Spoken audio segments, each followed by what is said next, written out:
Apreciables profesionales, es un gusto saludarles. De nueva cuenta estamos acá para llegar a la última clase. Es importante, compañeras y compañeros, de repente hacer un ligero repaso de todo lo que hemos visto durante este ciclo lectivo.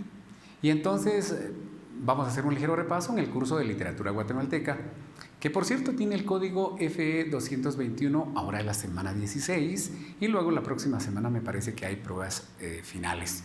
Tema: resumen temas expuestos. Docente, licenciado Roel Miranda. Objetivo de la clase: resumir ordenadamente cada uno de los temas expuestos en clases anteriores. Exposición y resumen de la obra El Rabinal allí. Es una obra muy importante que pertenece al género dramático o al género teatral. Recordemos, como es un repaso, ¿qué es la literatura? Pues alguien dijo por ahí que literatura es letra dura. Es la letra.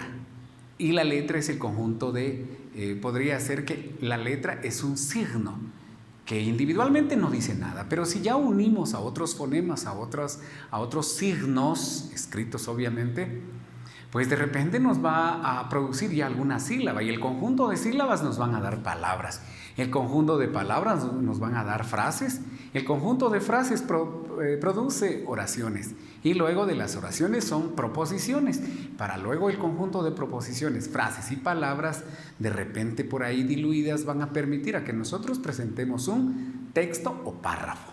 Y es importante, compañeras y compañeros, observar entonces que la letra,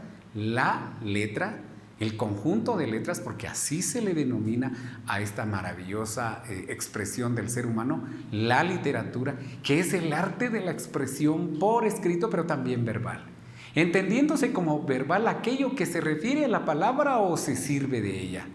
Y por lo tanto, abarca tanto textos escritos, como les decía, literatura escrita, como también todo lo que constituye la literatura oral. Y en esto de la oralidad hay que tener muy en cuenta que la literatura oral muchas veces es aquella literatura que primeramente fue oral y después se convirtió en literatura escrita. Un ejemplo claro: la Biblia. La Biblia no la escribieron en cuanto ya surgieron las primeras ideas, sino que la Biblia, por ejemplo, se constituyó como un conjunto de acuerdos, de tratados, y luego se convirtió en toda una tradición oral, es decir, que se compartía de padres a hijos, de estos hijos posteriormente a sus hijos, y así sucesivamente, hasta que vino alguien y lo sistematizó. Y cuando se sistematiza, prácticamente caemos a lo que constituye la literatura escrita. En ese sentido, compañeras y compañeros, es importante observar que nosotros estamos no obligados, deberíamos sentirnos necesitados de hacer literatura. Por ejemplo, cuando hacemos un proyecto individual, cuando hacemos un proyecto muy personal, un proyecto de vida, un proyecto de comunidad, un proyecto de nación, es importante entonces tratar de utilizar la palabra para dar a conocer todo lo que sentimos y lo que pensamos. Y eso se constituye como literatura. Cronología de la literatura.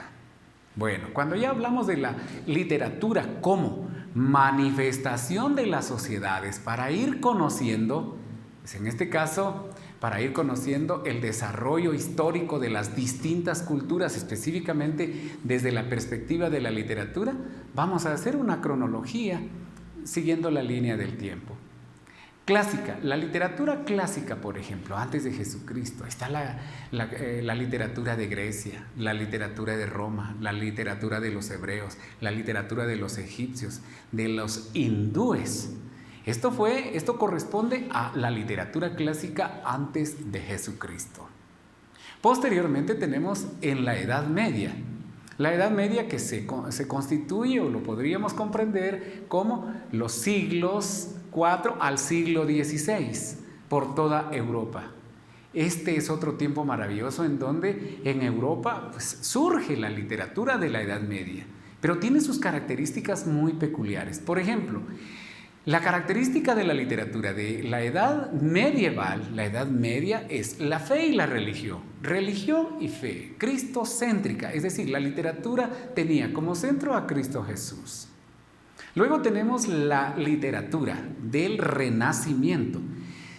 ¿Por qué es importante? Nos vamos a detener un momento en este contenido para hacer ver que la literatura de la Edad Media, algunos estudiosos a la Edad Media le llamaron la Edad del Oscurantismo. ¿Por qué le llamaron Edad del Oscurantismo?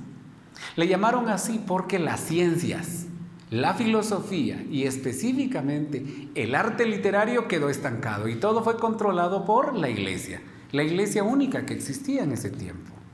Y en ese sentido entonces se mantuvo casi por 10 años, le llama estático, se mantuvo a oscuras, no avanzó ni la ciencia, ni la filosofía, ni la literatura. Y en ese sentido tuvieron que esperar hasta el Renacimiento. Observe bien cómo esta línea del tiempo nos identifica, nos marca muy bien que estas corrientes determinaron, y estos movimientos también determinaron, el que una literatura, una manifestación de la literatura se quedara y luego fuera sucedida por otra corriente. En este caso, el Renacimiento, que surgió más o menos en el siglo XVI, a mediados del siglo XVI-XVII, pertenece a la corriente humanista. ¿Y qué significa corriente humanista? Significa que el ser humano fue el centro, ya no fue Dios, ya no fue Cristo, sino fue el ser humano. Entonces, como consecuencia del Renacimiento en el siglo XVI, también surge el Barroco, que es del siglo XVII. Se le denomina barroco porque esta expresión literaria está llena de adornos.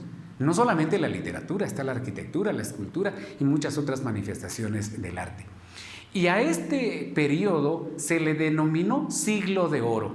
Aquí sobresalieron grandes escritores europeos, específicamente españoles. Miguel de Cervantes de Saavedra, un ejemplo, y muchos otros. Luego está el neoclasicismo también como producto del barroco. Dentro del siglo de oro se manifestó también el neoclasicismo. ¿Y qué es neoclasicismo?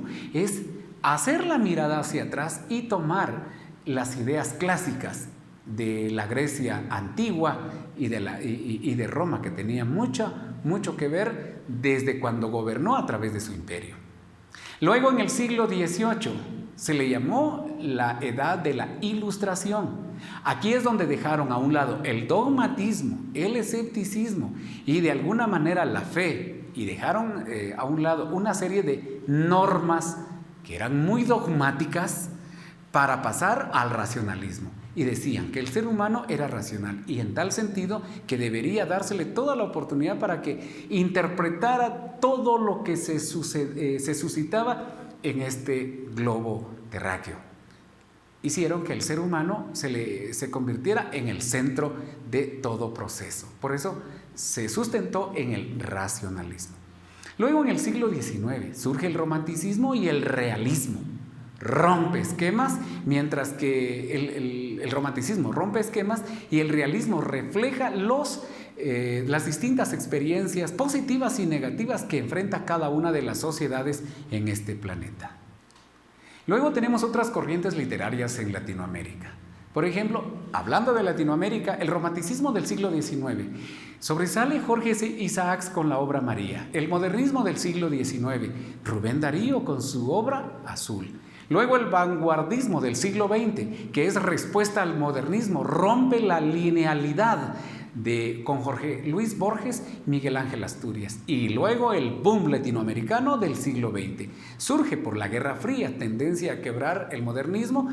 Extraordinarios escritores como Mario Vargas Llosa, Cinco Esquinas, tiene una obra fantástica de tipo político y cómo los medios inciden para votar o enaltecer sistemas de gobierno. Jorge Luis Borges, José Ortega y Gasset de España, por ejemplo, entre otros.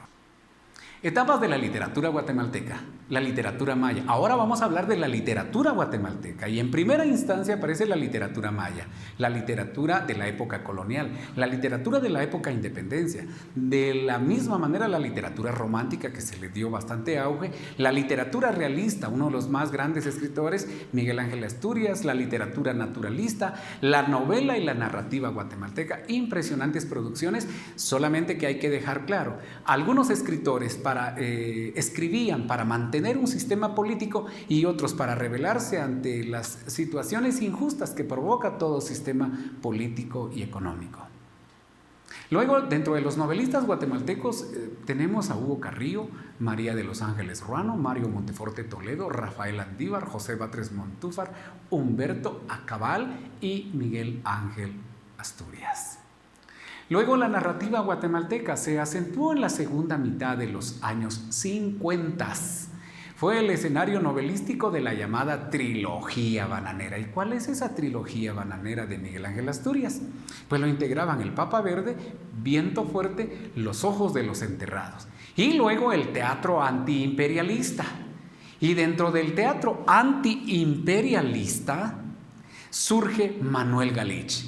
Manuel Galich con una de las obras de mayor trascendencia que hayan sido leídos por grandes autores, no solamente de Latinoamérica, sino de Europa. El Tren Amarillo y otras obras. Del Ensayo Nacional de Luis Cardosa y Aragón, Guatemala, Las líneas de su mano. Pero también hay otro gran escritor, Manuel José Arce, con su obra Sebastián sale de compras. Es una obra que refleja la cruda realidad de cómo Guatemala está al servicio de un país altamente capitalista, en donde Guatemala únicamente se constituye como un patio trasero en donde se desarrollan las distintas sociedades en distintos tiempos de una manera inhumana. Es una obra impresionante.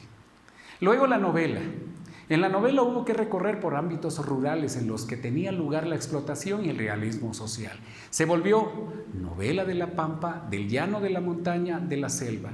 Y su estética osciló entre el romanticismo y modernismo, es decir, entre el melodrama naturalista y el preciosismo lingüístico o preciosismo lingüístico de una prosa descriptiva y exegética del paisaje, del paternalismo hacia los estratos sociales subalternos e incivilizados.